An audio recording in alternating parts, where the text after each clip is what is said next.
നിരവധി പേരെ സംരംഭകത്വത്തിലേക്കും സ്വാശ്രയത്വത്തിലേക്കും നയിച്ച രാജ്യത്തെ പ്രമുഖ തൊഴിൽ സേവന ദാതാക്കളായ RCMന്റെ നേതൃത്വത്തിൽ ജീവിതശൈലി രോഗങ്ങളെക്കുറിച്ച് അവബോധം വളർത്തുക എന്ന ലക്ഷ്യത്തോടെ രൂപാന്തരൻ യാത്ര ആരംഭിച്ചു. ഈ മാസം 30 ഒക്ടോബർ 1-2 തീയതികളിൽ യാത്ര കേരളത്തിലെത്തും.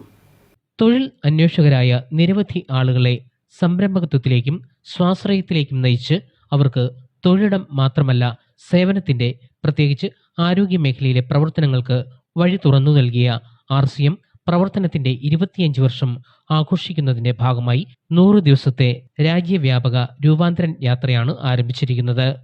17,000 കിലോമീറ്റർ ദൈർഘ്യമുള്ള ഈ യാത്ര രാജ്യത്തുടനീളമുള്ള ഗ്രാമങ്ങളിലും നഗരങ്ങളിലും സഞ്ചരിക്കും. ആരോഗ്യം, സേവനം, മൂല്യങ്ങൾ എന്നിവയുടെ സന്ദേശം പ്രചരിപ്പിക്കുന്നതിനായി 25 മെഗാ പരിപാടികളാണ് ആസൂത്രണം ചെയ്തിരിക്കുന്നത്. ജീവിതശൈലി രോഗങ്ങളെക്കുറിച്ച് അവബോധം വളർത്തുക, ആരോഗ്യം മെച്ചപ്പെടുത്തുന്ന ഉൽപ്പന്നങ്ങൾ പ്രോത്സാഹിപ്പിക്കുക എന്നിവയാണ് യാത്രയുടെ ലക്ഷ്യം. രാജസ്ഥാനിലെ ഭിൽവാരയിൽ നിന്നും ഈ മാസം 16-നാണ് യാത്ര ആരംഭിച്ചത്. ഈ മാസം 30-ന് കണ്ണൂരും ഒക്ടോബർ 1-ന് തൃശൂരും 2-ന് കൊച്ചിയിലും യാത്ര എത്തിച്ചേരുമെന്ന് RCM rising core leader MT Babu പറഞ്ഞു. എൻ്റെ പേര് ബാബു MT. ഞാൻ 20 വർഷം എയർഫോഴ്സിൽ ജോലി ചെയ്ത് വിരമിച്ച ഒരു സൈനികനാണ്.